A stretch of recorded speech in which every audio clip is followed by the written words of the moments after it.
দেখো 2 নাম্বার কি বলেছে, খালি ঘর পূরণ করি।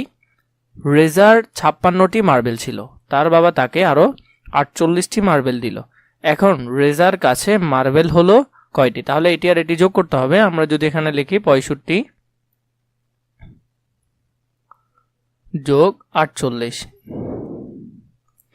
8 আর 5 যদি যোগ করি, 8 আর 5 যোগ করলে কত হয়? 8 এ 5 13, 13 3 বসবে, হাতে আছে 1, 4 আর 1 5, 5 আর 6, 5 আর 6 11, 113টি। তাহলে কতটি মার্বেল হলো? 113টি মার্বেল। বন্ধুদের সঙ্গে খেলতে গিয়ে রেজার 17টি মার্বেল হারিয়ে গেল।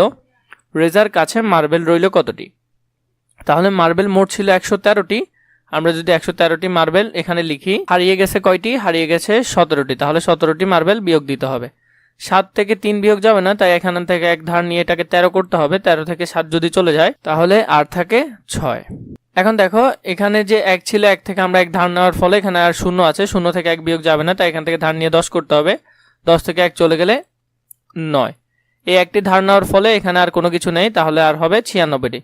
তাহলে তার কাছে আর মোট কতটি মার্বেল রইল? 96টি মার্বেল রইল। খালি ঘরে ঠিকমতো সংখ্যা লিখে 2টি করে সমস্যা তৈরি করি। একটি করে দেখানো হলো। এখানে তোমাদেরকে একটি করে দিয়েছে, এখন আমরা বাকিগুলো করব। চলো প্রথমে দেখি কি বলেছে। 14 যোগ 10, চলো 14 আর 10 যোগ করলে কত হবে? 0 আর 4 যোগ করলে 4, আর এদিকে একে একে যোগ করলে 2, 24 হবে। এটি সকলে জানবে। এরপর দেখো এখানে বলেছে রাজুর 29টি বেলুন ছিল, সে তার বোনকে 5টি বেলুন দিয়ে দিল। এখন কতটি বেলুন আছে? তাহলে আগে রাজুর কতটি ছিল? আগে রাজুর ছিল 29টি। তার বোনকে দিল কয়টি? 5টি। 5 থেকে 9 থেকে যদি 5 চলে যায়, আর থাকে 4, আর 2 এর 2 বসে যাবে, তাহলে 24টি। এটিও করলে 24, এটি করলেও 24। তাহলে এভাবে করে আমাদের কিছু গল্প তৈরি করতে হবে এবং কিছু সংখ্যা লিখতে হবে, সাথে গল্পগুলো আমরা এখানে লিখব। চলো দেখিনি। এটি হলো তোমাদের 2 নাম্বার। দেখো এখানে আগে আমরা একটি যোগ করব, একটি বিয়োগ করব। এখানে আছে 11, এখানে 13, 13 আর 11 যোগ করলে 24 হয়। এরপরে একটি হলো 34, একটি 10, 34 থেকে 10 বিয়োগ করলেও 24 হয়। এই দুইটি দিয়ে আমরা দুটি গল্প লিখব। প্রথম গল্পটি দেখো, ক নম্বরে কামালের 11টি মার্বেল ছিল। কয়টি মার্বেল ছিল? 11টি। জামাল তাকে আরো 13টি মার্বেল দিল, তাহলে 13 আর 11 যোগ করলে কত হয়? 24 হয়। কামালের মোট মার্বেল হলো কত? মার্বেল হলো 24।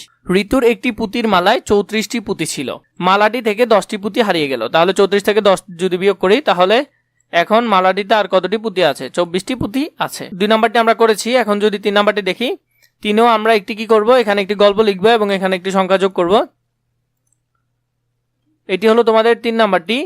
দেখো 100 আর 100 যোগ করলে কত হয়? 200 হয়। 500 থেকে 300 বিয়োগ করলে 200 হয়।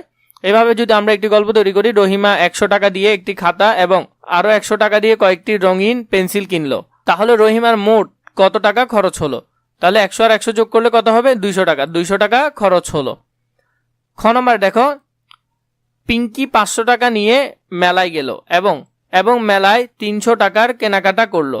এখন পিঙ্কির কাছে আর কত টাকা রইল? তাহলে 500 থেকে যদি 300 বিয়োগ করে দিই, আর কত থাকে? 200 টাকা। তাহলে এটি দিয়েও আমরা করে ফেলবো। 4 নাম্বারটি দেখো, এখানে লিখেছি 749, এখানে লিখেছি 251, মোট যোগ করলে হয় 1000। 2000 থেকে 1000 বিয়োগ করলেও হয় 1000। কতে আমরা একটি লিখি, নাদিয়ার মাটির ব্যাংকে 749 টাকা ছিল, তার বাবা তাকে আরো 251 টাকা দিল। তাহলে নাদিয়ার এখন মোট কত টাকা হলো? তাহলে 749-এর সাথে যদি 251 যোগ করি, তাহলে কত হবে? 1000 হবে। এরপর খ নম্বর দেখো, সুজন 2000 টাকা নিয়ে বাজারে গেল এবং বাজারে 1000 টাকা খরচ করলো, তার কাছে কত টাকা অবশিষ্ট রইল? 2000 থেকে যদি 1000 বিয়োগ করে দিই, তাহলে কত থাকে? 1000 থাকে।